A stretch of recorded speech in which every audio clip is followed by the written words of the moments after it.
ลิมฉลองเลยบุญกินเกียงกับบุญกระเริกเนาะอยู่ที่บ้านลองแจ้งเมืองลองแจ้งของสะสมบุญเด้อเม็ดตาลนิดเขาก็ไปดีของบรรดาเผ่าเนาะอยู่ที่ลองแจ้งเนาะ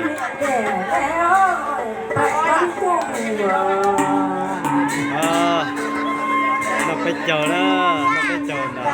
เยอะเลยจัดว่าสดเท่าเลยสดเท่ามองเที่ยวขมุเลยอย่าง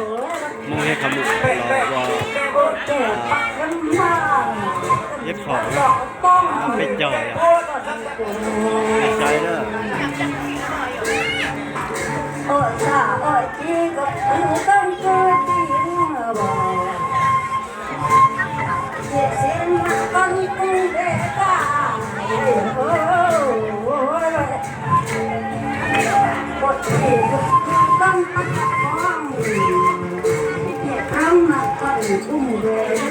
โอ้ยหมดตา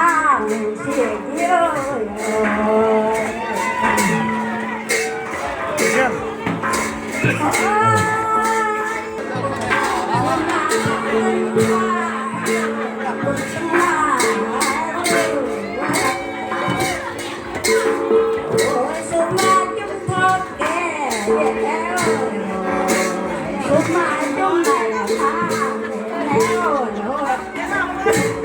น้องมั่วว่า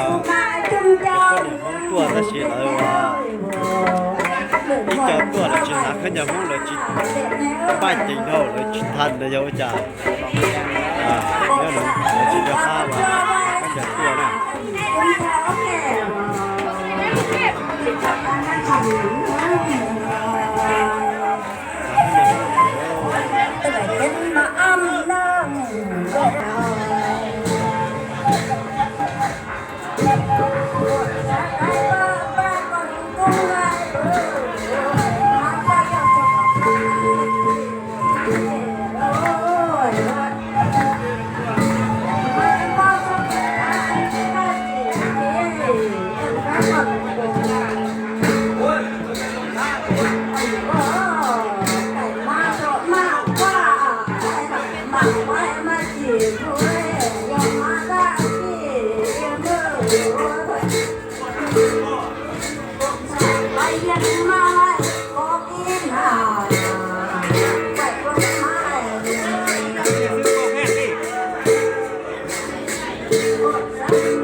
ชิคแข็งว่ะนะ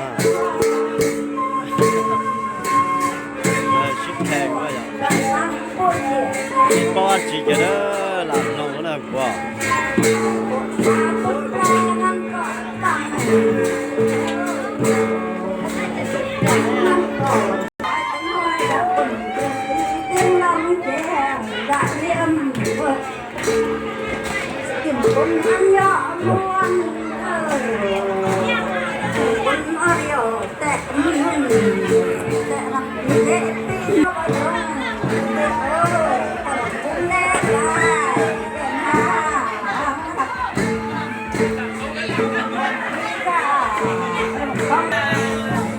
เป็นสาตัวหมดของลงแจ้งว่าเราหรอนะเป็นน้องมงชูเราคุ้มเป้าจริงๆเราคุ้มเป้าเป็นน้องอะไรชาดาจะได้เรา